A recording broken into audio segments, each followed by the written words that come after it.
মসজিদের সাথে লেগে থাকে, যারা মসজিদে বের হয়, ঢোকে, আসে, যায়, সম্পর্ক আছে, 5 ওয়াক্ত নামাজ পড়ে, তাদের ব্যাপারে বললেন কিয়ামতের ময়দানে আল্লাহ রাব্বুল আলামিন তাদেরকে আরশের ছায়া দিয়ে দিবেন। আল্লাহু আকবার। শুধু তাই নয় আমার ভাইয়ান, আল্লাহ রাব্বুল আলামিন বললেন ইন্নামা ইয়ামুরু মাসাজিদাল্লাহি মান আমানা বিল্লাহ, যারা আল্লাহর উপরে ঈমান আনয়ন করে, যারা আল্লাহর, খেয়াল করেন, 1 নম্বরে যারা আল্লাহর উপরে ঈমান আনয়ন করে তারা মসজিদ আবাদ করে, বলেন না সুবহানাল্লাহ। 2 নম্বরে হলো যারা আখিরাত দিবসের প্রতি বিশ্বাস করে, আখিরাতকে বিশ্বাস করে, তারা মসজিদ আবাদ করে। তারপর আল্লাহ রাব্বুল আলামিন বললেন ওয়া আকামাস সালাতা, যারা নামাজ প্রতিষ্ঠা করে, তারা মসজিদ আবাদ করে। ওয়া আতাউজ যাকাত, ওয়া আতাআস যাকাত, যারা যাকাত দেয় তারা মসজিদ আবাদ করে।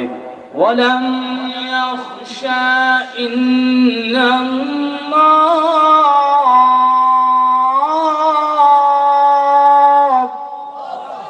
আল্লাহ রাব্বুল আলামিন বললেন যারা আল্লাহকে ভয় করে তারা